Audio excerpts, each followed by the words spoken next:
Cześć ocalali, z tej strony TOS. Długo czekałem z tym wideo, ponieważ szczerze mówiąc uważam tego bohatera za najsłabszego przedstawiciela generacji 26.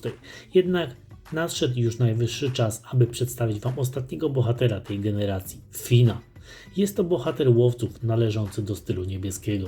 W tym materiale prześledzimy jego umiejętności, zobaczymy wyniki walk oraz postaram się odpowiedzieć na bardzo ważne pytanie, od którego momentu rozwoju warto zacząć używać go w Waszych marszach.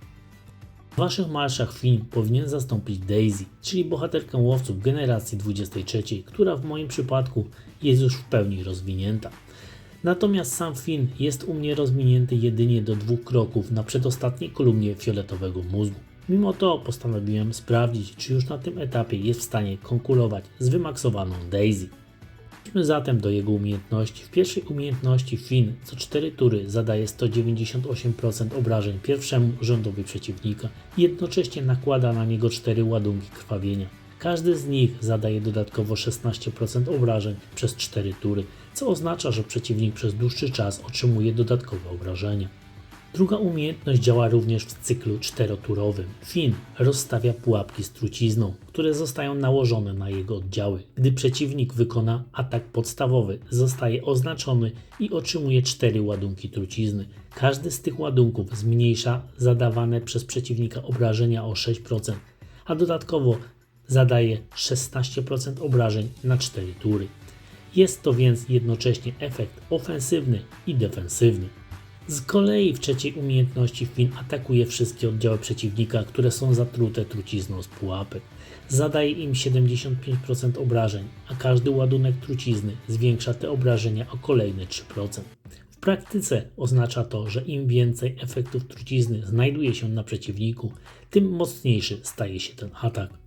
Jeśli miałbym Wam rekomendować ścieżkę rozwoju dla tego bohatera, to w pierwszej kolejności rozwijałem umiejętność drugą, ponieważ to ona daje największą kontrolę nad walką, następnie umiejętność trzecią, a dopiero na końcu umiejętność pierwszą.